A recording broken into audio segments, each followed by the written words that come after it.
Hi, everybody. Welcome to TV Guide Live. I'm Alex Albin, managing editor for TVGuide.com. I'm joined by two of our awesome editors and conspiracy theorists today, Liam Matthews and Liz Raftery. How you guys doing? Good. You excited to talk about the night of finale? Yes. Yeah. Have you calmed down from your high? I know you were under a bridge all night.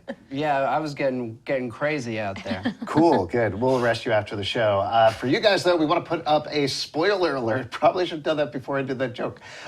Put up a spoiler alert. We're going to be talking about the finale, absolutely everything that happens on the night of. So if you don't want to know, please go watch the show, turn away, and then come back to the internet because we'll be right there. We also want to take all of your questions throughout the show, facebook.com/TVGuide or on Twitter, #TVG Live. We're going to get into them a little later in the show. But let's start talking about the night of. And there's a lot of different elements. So we're going to bring up a little thing. Some people call it a conspiracy wall. Some people call it a yarn board. We found out literally 5 minutes ago. It's mostly actually technically called a crazy wall.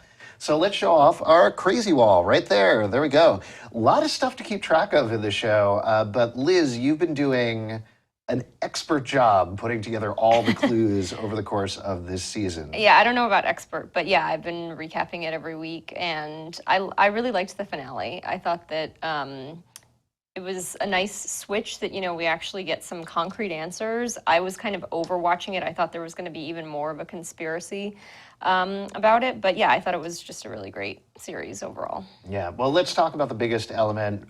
Biggest thing to come out of it is Nas, all right? So let's bring up Nas right now on our conspiracy board.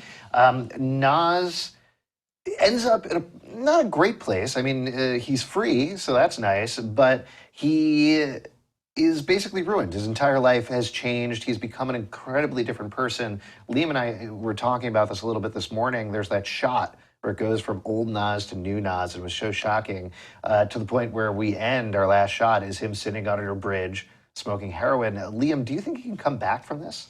I don't think he can. I think part of this show has been just the way that these institutions ruin people. He went in, he was innocent, now he's come out and his innocence is gone. He's addicted to drugs, he's hard now.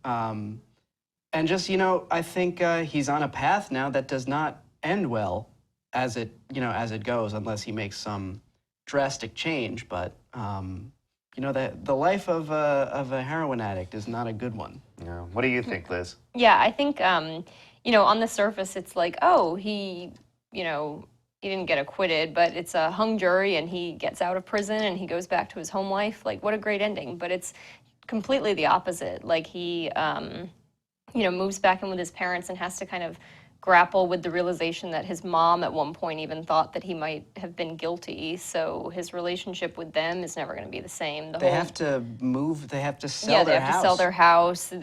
There's like a swastika graffitied onto their for sale sign. So yeah, his life as he knew it is pretty much just out the window at this point. And I thought it was interesting how it came on the heels of that conversation with Freddie, where Freddie says, like, are you really sure your life was better outside than in here? And, that might have been true before, but I think it's a toss-up now for Nas. Yeah, well, we're going to talk about Freddie in a little bit, but first, let's talk about Ray. That, to me, Ray was the craziest, almost out of nowhere twist until you really start thinking about it. I think it really was backed up very nicely. But Liam, can you break down exactly what happened with Ray? What happened here? So Ray was Andrea's mother's financial advisor and then her financial advisor as well. And he had stolen, he had sort of bilked $300,000 out of her account. At least. At least, to pay gambling debts.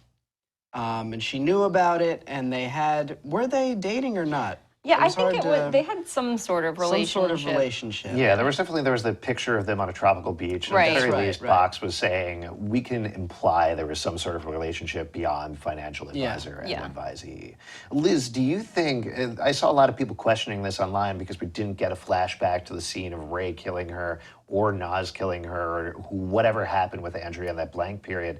Do you think definitively Ray did it? Yeah, I mean, when the credits rolled for me, I immediately was like, oh, wow, so Ray killed her. Like, that just seemed kind of clear to me. But it's also interesting because all the evidence around Ray is circumstantial, whereas all the evidence around Nas was physical, but you still have all the elements of doubt, like Dwayne Reed and the hearse driver. There's all these other suspects who came along. I mean, for me, it's pretty clear cut that Ray actually did it, but I think there's an argument to be made that they would have an interesting time trying to prove that he actually did. Yeah. And do you think Box and D.A. Weiss, we're going to get to them in a second, but do you think they're doing things by the letter of the law, or is Box No. going to take him down? I mean, is Box going to kill Ray? Okay. Oh, like when he gets out of the car? Yeah, I don't know. I don't think that he would actually take him down, but Yeah, that seems kind of out of character Yeah. for. I want to see Box, it, though. but- I want to see Yeah, it. he would sigh at him a lot. Right. That's pretty much it. All right, let's talk about Jon Stone. That was the big thing that was blowing up Twitter last night. And Liam, you mentioned this morning. That was John Turturro's Emmy performance? Absolutely. Pretty much. His courtroom speech was his Emmy tape for sure. It was Yeah. great. So, what did you think about that? Did Jon Stone change at all by the end of this series? Yeah, I think he took, sort of like a little step forward. You know, he's still sort of the same kind of questionable, like ethically questionable, kind of skeezy dude, but he also, really did something for someone else. Like he has the cat now. So like the cat makes him sick, but he's. But does it? He got sicker after he got rid of the cat. So you never know. Maybe it's like a mental thing. I kind of read it that way too. I Yeah. kind of thought he wasn't really allergic to the cat, and Yeah. maybe all of this stuff is in his head, including the Oh, eczema, Mm-hmm.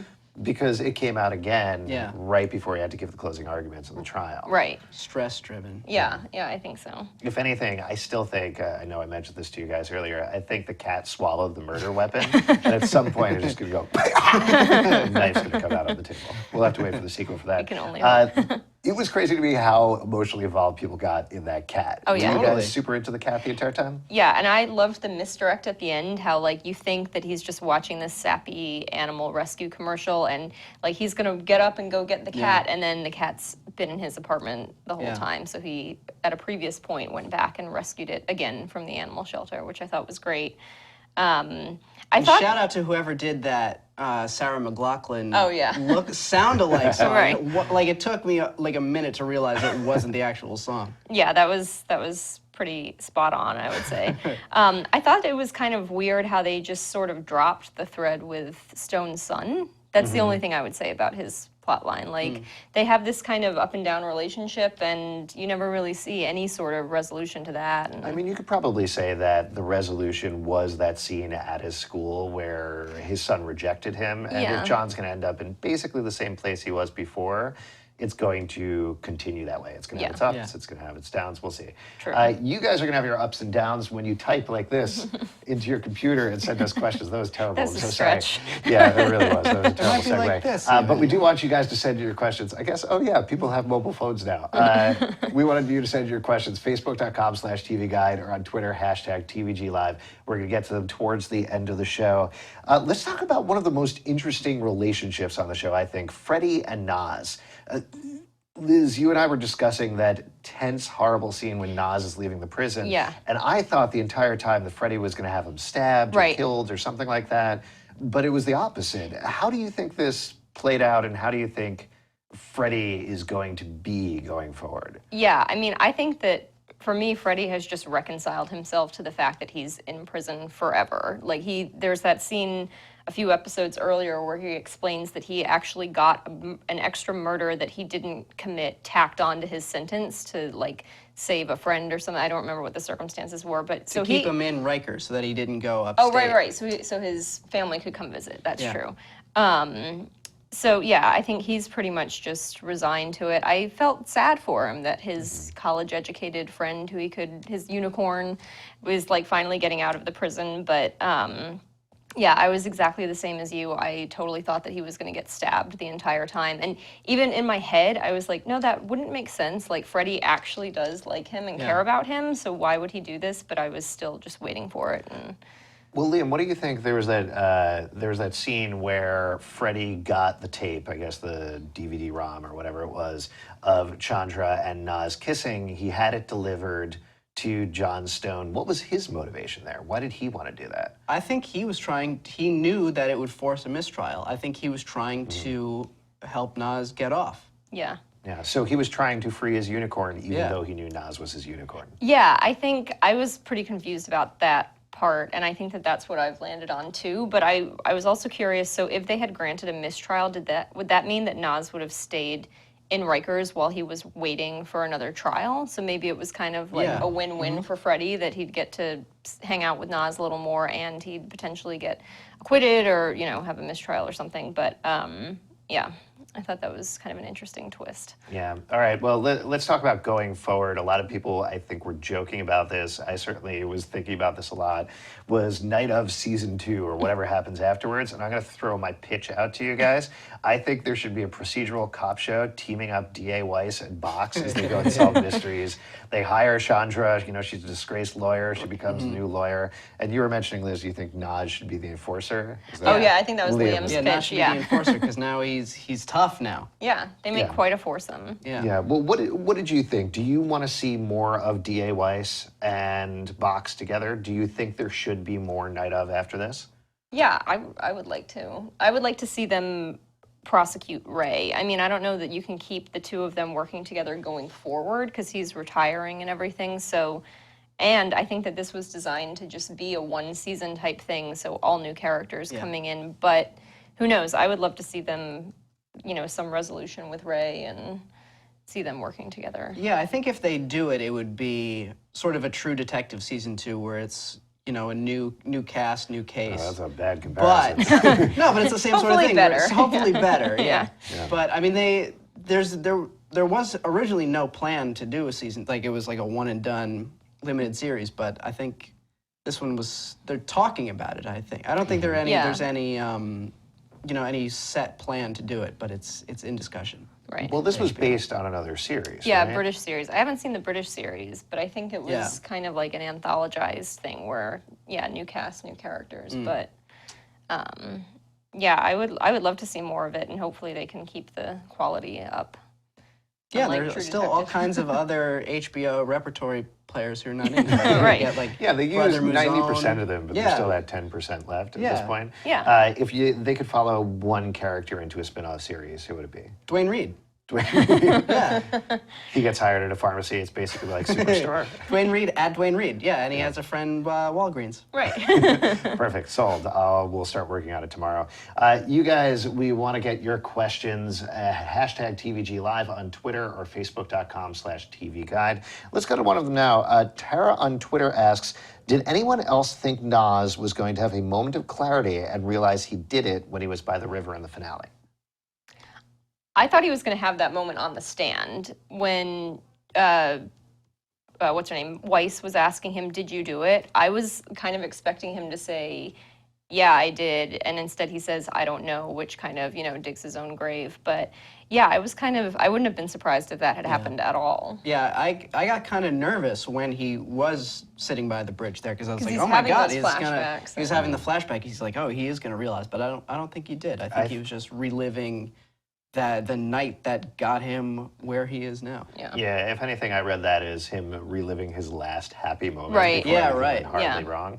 I always thought over the course of the series while I was watching it, he kept having those flashes of the night of, but I thought there was going to be more information revealed there. I thought he remembered more than he said he was remembering. Right. Did you guys get that impression at all? I think that also would have been a totally believable twist. I mean, one thing that I just love that the show did so well is that the first episode, I totally thought Nas is innocent. The whole series is going to be about, these people working to prove his innocence. And then by episode 7, I was thinking, yeah, he probably did do it. And so I think nothing would have shocked me about the finale. Yeah, if anything, I felt like it didn't literally put us in the eyes, but it put us in the frame of mind of the jury, where we saw the information that the jury got. We got to weigh all the evidence. We got to understand the path and then decide for ourselves what actually happened. Yeah. All right, there we go. Thank you guys so much for coming on and discussing The Night of. I'll see you back here for Box and D.A. Weiss. Right. Where they team up to solve cat mysteries, I Yeah. think, probably.